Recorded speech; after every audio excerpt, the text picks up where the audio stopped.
I just made this e-commerce brand right here $92,301 in revenue exclusively using Google Ads, and we need to talk about it. Now, this is a very interesting case study for me, primarily because this was an e-commerce brand, which if we change the temperature to the last 12 months, was in pretty much a decline in the total revenue. There were a lot of external problems going on, including on the Google Ads side, which eventually made this brand go in a downward spiral from one of its best months that it had in June of 2025. If we kind of go back to the month of June and look at essentially how the sales were coming down, we can get a much clearer picture of how things were just in a downward decline overall compared to the previous year, when these last 2 months, September and October, were supposed to be some of the better months for the brand. And the brand owner, like most brands I speak with, had zero clue why this was happening. They were constantly rechecking their Google Ads strategy,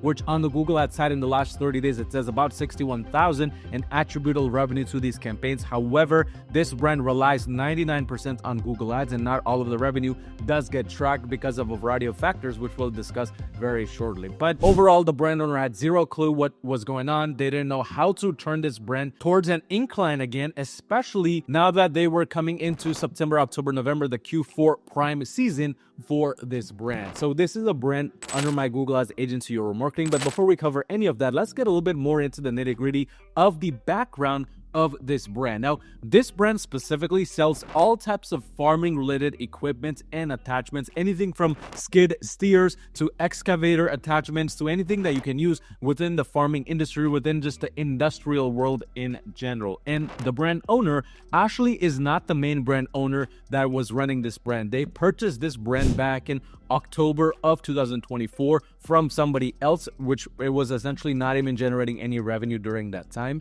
But if we go all the way back to essentially even 2022, for example, we can see that this brand actually really started generating revenue in September of 2024. So they were starting from scratch. Basically, the brand owner got it for extremely cheap. And what happened was, initially when this brand owner started working with this brand, because the CEO of this brand also runs many other e-commerce brands as well, he had little to no clue on how to do the advertising himself. So what they did essentially is they started with a marketing company initially to get the ball rolling, which is when these sales and this revenue essentially started to coming in. But very slowly, very quickly, as they started going deeper and deeper into the months, deeper into running this business, what the brand owner realized was that this last agency that they were working with, primarily for Google Ads, because again, this brand heavily relied only on Google due to the high AOV nature, which is about $1,500 on average.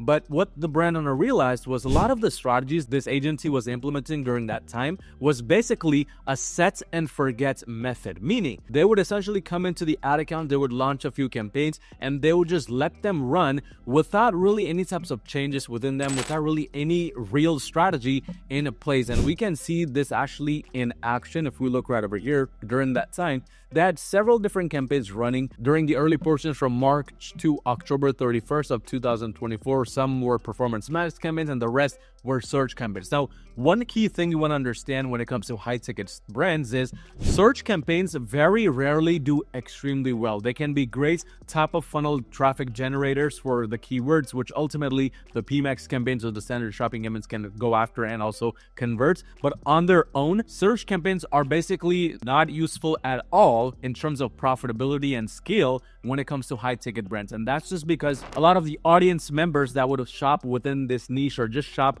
for a high ticket product would rather view the product ads at the very top, get a good feel of the image, get a good feel of the ad itself, the Google Merchant Center promos, reviews, all those things before even considering converting. And a search campaign leaves a lot of that on the table. But despite that, what this last agency had implemented within this brand was a bunch of search campaigns ranging from competitor-based search campaigns, which is this first one right here, which just generate 5 sales but at a 0.04x ROI. There was branded traffic coming in with the second one, and then a search campaign for bestsellers, a dynamic search, and this remarketing campaign right here, this last one, a display remarketing campaign. So the strategy on the surface level, although it might seem very directed towards cold traffic, there was really no kind of real ideology behind it, and it was just a bunch of campaigns running all together, interfering with each other, because a lot of these keywords for this brand, they were very, very similar to each other. Model numbers, specific parts, specific accessories, and when they're there's a lot of overlap, something called internal bidding starts to happen. So during that time with these kinds of results, what the agency and the brand owner very quickly started to realize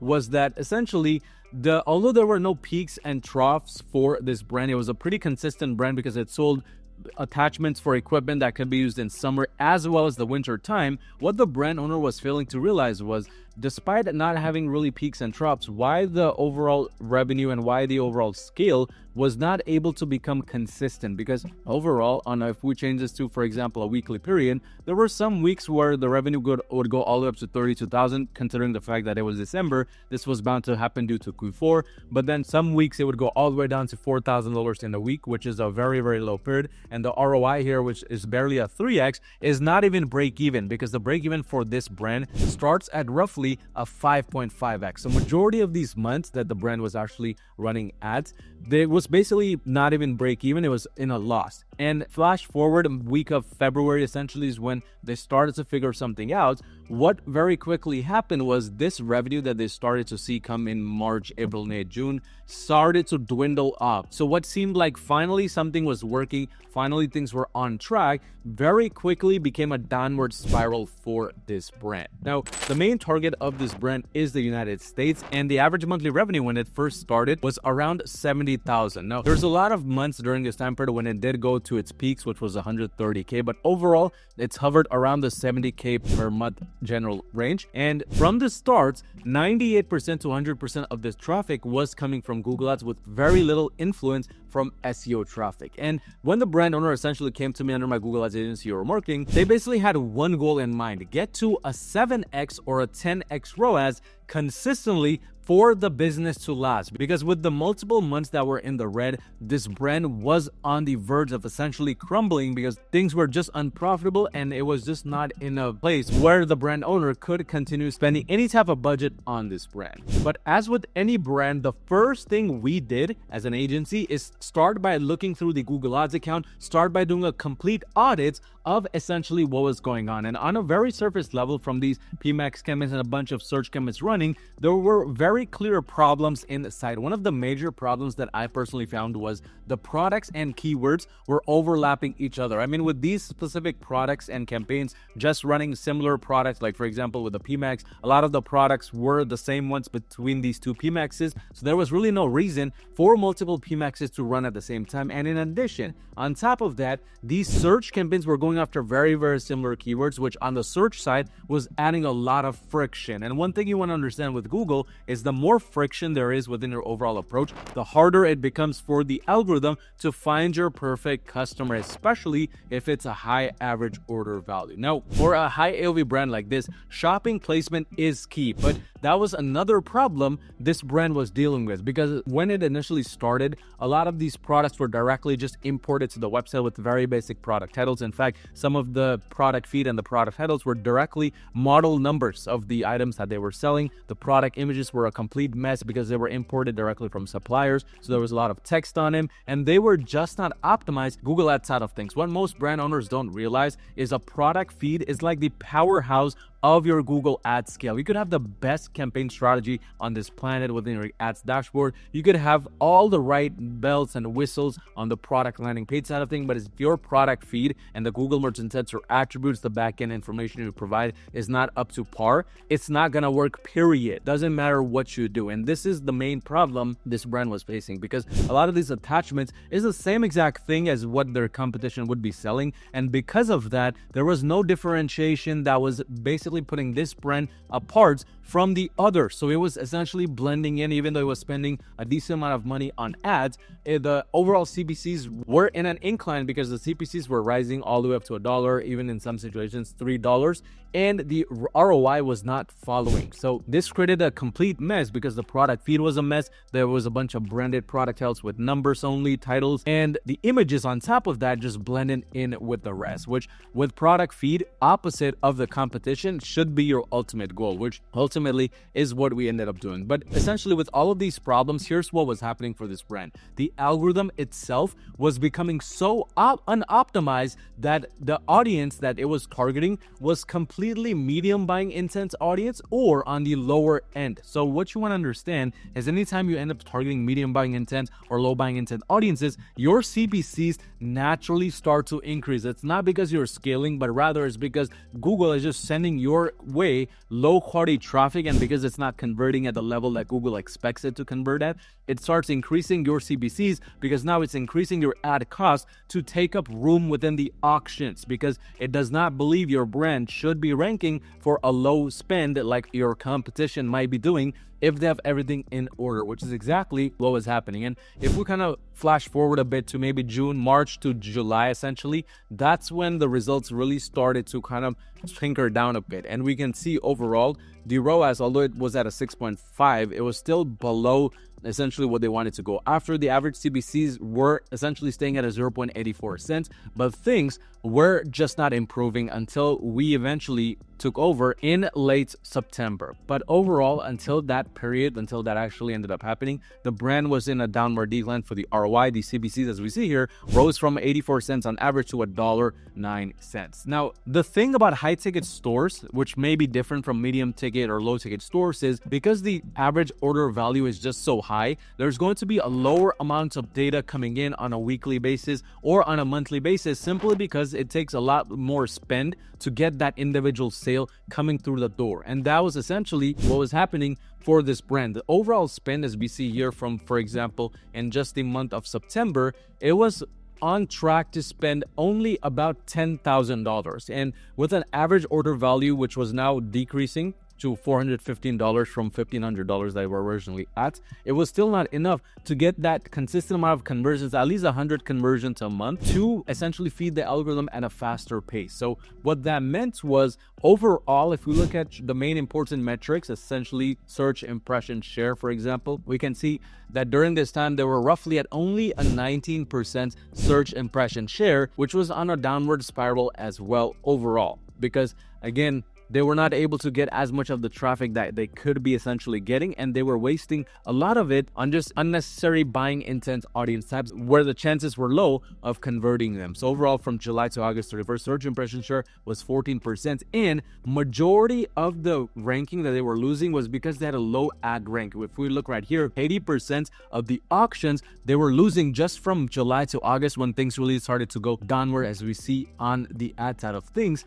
Essentially, during this time, 80% of their sales were getting lost to other competition because their ad rank was low. And ultimately, if the problems were already big enough, they were having a lot of elevated conversion rates on the campaign side all of a sudden, because the algorithm itself, because it was failing to go after that cold traffic, was starting to rely more on retargeting sales to get that ROI target, to get that CPA target that was set on the campaigns. And this was causing a lot of fluctuations for the brand, which ultimately was causing a lot of issues on the back-end fulfillment side of things. But when we essentially entered, our strategy was to keep things fairly simple, starting with the foundation. This is the main strategy we use across all of the brands we handle, which, by the way, if you run a brand making $50,000 or more per month in revenue, you need some extra help scaling to the next level with Google Ads, go on my website at yourmarketing.com, schedule a completely free call with me, and let's see how we can potentially work together and make that happen. But essentially, the first part of the strategy was changing up the product feed entirely. So the main thing that we did is we did not launch a brand new product feed. We did not do anything too crazy. We just went into what was already there, and we changed the branded plus numbers-based titles to a simple formula that works across different industries and different niches. The formula says that your product title needs to have at the very start high perceived value keywords plus SEO keywords in the middle, followed by brand keywords at the very end. So think of a sandwich. The top piece of bread that covers your sandwich is the high perceived value keywords. The middle portion, the meat, is the SEO keywords, and the bottom bun or the bottom piece of bread is the brand itself, the branding keywords. And all this does is, number one, it makes your brand's perceived value increase through the screen for the user. Number two, it pleases the algorithm because the meat is the SEO keywords which the algorithm's looking for. And number three, it both pleases the algorithm and the user with the brand authority at the end, because now the user knows that this product is backed by a real brand, not just some random arbitrary Alibaba alternative, and the algorithm knows that your brand is a special keyword which it should keep in mind when going to the auctions when trying to rank for certain keywords. So all these three things we intertwined with each other to create the perfect product title strategy, and this was followed by the image strategy. Now on the image side of things, the main goal is simple. You want to be the opposite of the competition, and in this situation it was fairly simple to do so because, for example, if we go on over to Google and just type in, for example, tractor attachments, we can see just how simple and basic a lot of these overall product images and the overall approaches are. I mean, it just showcases the product itself with a bunch of attachments and on a plain white background. That's what majority of the brands were doing, even for the products this brand was selling. So for us, opposite of competition was number one, going with lifestyle images like this one, showing the product in action, or number two, just coming in here and flipping our product image. So for example, if majority of these product images and attachments were from left to right, all we did was we made ours flipped slightly so it was pointed straight at the camera, or ours was pointed from right to left. Simple changes like those, but that was enough to really get the brand back on track with higher CTRs. Second thing we did was on a business approach, we kind of zoomed out a bit from just going after Google Ads and then focusing on the business as a whole. What we wanted to do was further lower the AOV, which was already in the lowering phase, because we wanted to cater to all audience types. This brand sold anything from $5,000 worth of products to $25,000, so even $20 worth of products, and we did not want to leave anything on the table in terms of revenue and profitability because margins were fairly consistent throughout the store. So what we did is essentially in the last 30 days we started completely revamping the approaches to focus more on everything instead of just focusing on the high ticket products itself. So AOV in the last 30 days has been maintained at a $526 range. Some campaigns are a much higher AOV, other campaigns which are designed to go after lower AOVs on purpose. This is simply because we want to spread our fishing net, so to speak, to get the small fish as well as the big fish versus just going after the big fish to begin with, but then being very inconsistent in terms of the overall revenue. In last 30 days, although not all of these campaigns are up to par, we are starting to see some of these campaigns really jump up in terms of the overall ROI, especially in the last 14 days as well. We're starting to see the ROAS increase, and for some of the campaigns go extremely beyond what we want it to be. Although the overall spend and everything is still on the lower end for some of these good performing campaigns, the main performance max campaign has jumped up above a 5.5x ROI, and these are other testing campaigns which eventually will either go up to beyond a 5.5x or eventually get shut off because they were just recently started. But essentially, the main goal here that we approached these campaigns and the strategy with was fairly simple. We wanted to rank within number 1 placement to number 5 placement, not by bidding higher, but essentially by just going after the product feed and trying to improve our overall CTR. So if we look right here, the CPCs have started to drop now. It's $1.11, but it's finally starting to go after a much higher quality audience. And overall, our CTRs are close to 2% overall for the account, which is exactly what we wanted, because what we did again was doing the opposite of what our competitors were doing. But on the other side, we went from having standard shopping campaigns here to now only mostly going after performance max campaigns, because initially what this brand was doing was it had a lot of standard shopping campaigns running, and that was not ideal because standard shopping with a high ticket store like this can be very limiting because of the lack of smart based optimizations that any PMax campaign can go after. PMax is just one step ahead of standard shopping in situations like this. But essentially what we went was from an approach of complexity to simplicity, as simple as that. From having way too much search campaigns, way too much overlap, making things a lot more simpler and just honing in on what has proven to work, not only for this brand, but for high ticket brands in general, which is PMax campaigns. And for testing,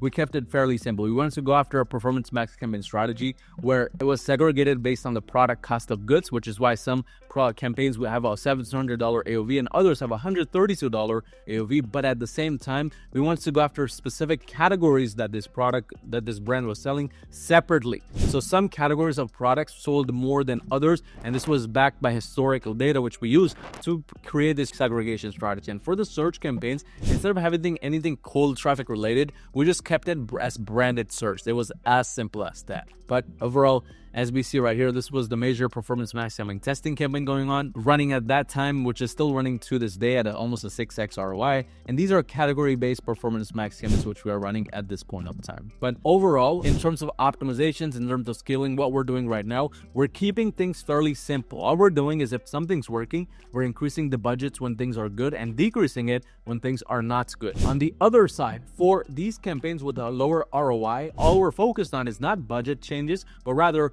target ROAS changes. So every few days, every 7 to 14 days, we're going in, we're changing the target ROAS restrictions, increasing it because our goals are much higher than the ROAS levels these campaigns are at. And every 7 to 14 days, we're increasing the ROAS restrictions by 20% based on the changes of what these campaigns are bringing forth. That's as simple as that. And when something is working, for example, when a campaign like this is actually performing well above our target ROAS restrictions, we're actually lowering the restrictions. Although we're sacrificing the ROAS a bit, it's allowing us to introduce vertical scale by allowing that campaign to spend a lot more. But at the same time, we're not just sticking to the campaign optimizations or scale. We're taking that data coming in via the insight section to make the product feed much better, because again, because of the lack of data coming in, because of the inconsistencies, all we're left with is essentially using these keywords that are ranking for us and also getting us sales and sprinkling them throughout the product titles, throughout the product descriptions, so on and so forth, because that's ultimately the only way